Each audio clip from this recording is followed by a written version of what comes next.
खेसारी लाल यादव अपने आप के ट्रेंडिंग स्टार कहलन, साउथ से टक्कर लिहन, बॉलीवुड से टक्कर लिहन। भैया एगो बात बता दी, अगर कुत्ता के एक समय पर पूंछ सीधा कर बनू ऊ हो जाई, लेकिन खेसारी लाल यादव सुधर जास ई कबो नहीं हो सकत। अब बड़का बड़का फिल्म माने ई साबित कर देलन कि इनकरा के तू केतनो बड़का बना दे बनू, लेकिन अपन नीचे ही काम जौन बा ऊ करबे करिहन। सबसे पहले हई सुनलो, छुए ना जवानी जो बदे है अंगड़ाई के सजानावा भाजानावा गावेला घोराई के।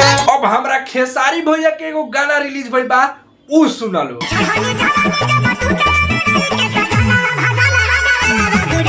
हमरा तो लागत रहा कि खेसारी भैया एक दबाव में आके एक गानवा जौन चोरावेला उ गा देलन, लेकिन खेसारी लाल खुद कितना बड़का चोर बाड़न ई तो आज जाके पता चलल।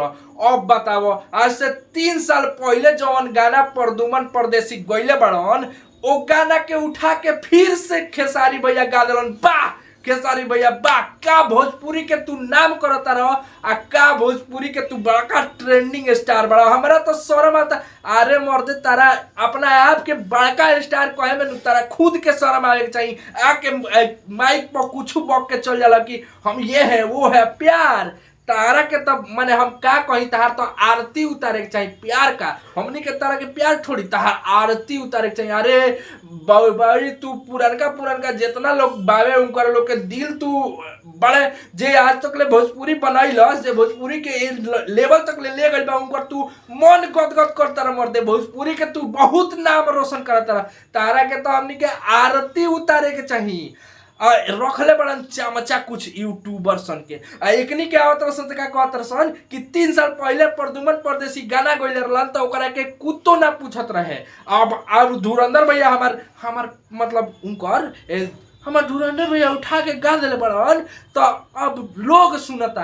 अरे छोड़ ना, कुत्ता ना पूछत रहे चाहे कौनो ना पूछत रहे, तोरे स्टार कितना घटिया काम कर ले ई तोरा नहीं खेलू कर। कुत्ता ना पूछत रहे, हई ना पूछत रहे तो आके उठा के गा देल। एकर मतलब ये भइल कि केहू के गाना रिलीज भइल आ गाना सब कुछ हमारा आ ओकरा बाद से तू ओकरा के गा दो तो इंसान सुने लगल है। अब ई हम बताओ तनी ई काहे भइल होई, ठीक बा। इनकरा पता हुई, इनकरा अगर नइखे पता अगर कि राइटर जौन बा उ इनकरा के झूठो के गवा देले बा, देख के आई चेक नइखन कइले कि यूट्यूब पर ऐसन गाना बा आ गवा देले बा, तो एक बार लाइव आके कह देस कि माफी मांगतानी हम कि गलती से गवा, लेकिन आज तक ले ऐसन कहले बड़न। बहुत लोग के लाइफ ही खा गइलन, बहुत लोग के गाना उठा के गा देलन। बहुत लोग के एगो हमनियो कि यहाँ के 2-2 3-3 गो स्टार ऐसन बालोनु जाना के तू उठा के खा लेले बड़ा, उठा के उनकर गाना उनकर लाइफ बर्बाद कर देले बड़ा। ए बार कहाँ बालो, ठीक बा। और ई मत कहिया लो कि गलती हो गई बा, माफी कह दे, आके कह देता तब न मनती कि तू स्टार बड़ा, सुधर गई बड़ा। पहले जौन करत रहा तौन करत रहा। अरे हमसे पूछिए ना। अब देखिए ई चाहते हैं कि गाना हम दे दे। डिजिटल पार्टनर कौन है? Global music junction. Global music junction से इनका चल रहा है। आप लोगों को पता है ना कि ग्लोबल म्यूजिक जंक्शन इनकरा में लदले बा तो चलता, ठीक बा।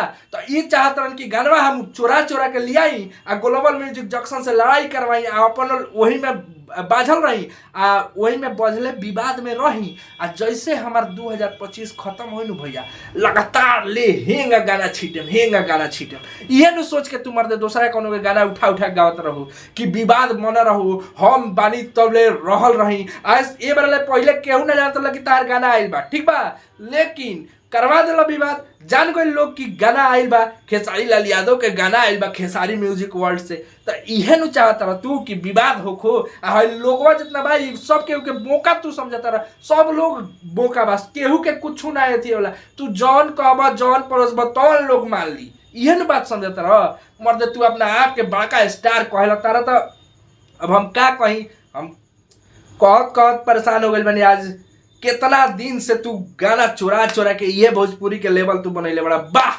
हम कहम कि एकदम कुछ शब्द नहीं है बाबू। ए पर तहरा लोग के का विचार बा कमेंट बॉक्स में जरूर बताइए। इनकरा जैसा स्टार लोग के हमनी के पूछे के चाहिए कि ना पूछे के चाहिए, इहो तू लोग खुद सोच समझ लिया लोग कि एगो एस्टेब्लिश कलाकार ई गाना 2 आदमी गइले बा। देखो सबसे पहले हम बात बता दी कि गाना प्रदुमन परदेसी के गाना है। 1 साल पहले एक जना पवन बाबू करके बाड़न वो प्रदुमन परदेसी के गाना उठाए गइले बाड़न, लिरिक्स में लिखले बाड़न प्रदुमन परदेसी और रोशन राज।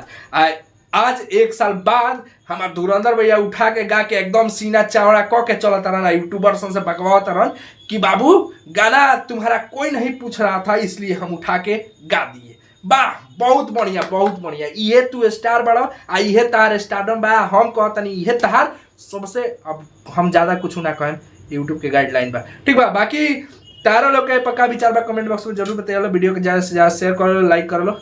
मिलता नहीं अगला वीडियो।